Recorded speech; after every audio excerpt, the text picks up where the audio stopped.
राजदत्त सुजयराव धुरत यांचं भवितव्य उज्ज्वल आहे।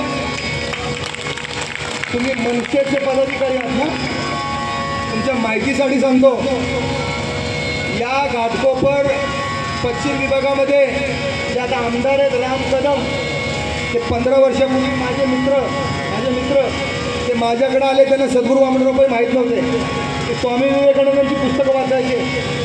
माझं घाटकोपरला एक प्रवचन झालं, त्यांच्या आईनं ऐकलं आणि आईनं ऐकलेलं प्रवचन तिच्या मोबाईलमधनं ते घरी घेऊन गेली आणि त्या मुलाला म्हणजे त्या राम कदमांना ऐकायला दिलं। मी त्याच बिल्डिंगमध्ये राहिलो होतो मुक्कामाला। रात्री सकाळी मला त्यांनी निरोप पाठवला, घरी बोलवलं, तेव्हा त्यांनी आंघोळही केली नव्हती कोणी राम कदमांनी, कारण 9 वाजता उठायची सवय।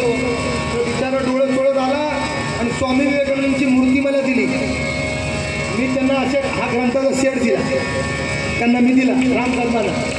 नंतर राम कदम माझ्याकडे आले, मला म्हणाले, नानासाहेब मी ती पुस्तकं वाचली, मला यांना जाऊन त्यांच्या घरी भेटायचं आहे।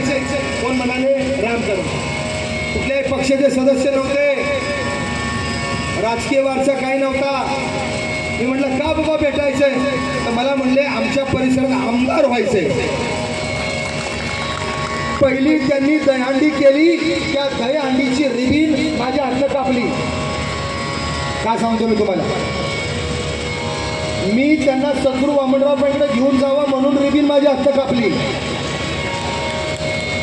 मी म्हटलं सद्गुरू वामनरावकडे नक्की घेऊन जातो, नाही म्हणजे फक्त मला दर्शन घ्यायचं आहे। आईला वडिलांना गाडीत बसवलं, सद्गुरूंकडे घेऊन मी बोरवलीला गेलो। घराच्या बाहेर सद्गुरूच्या बंगल्याबाहेर आम्ही असताना मला म्हणाले, मला माझ्या आईचा वाढ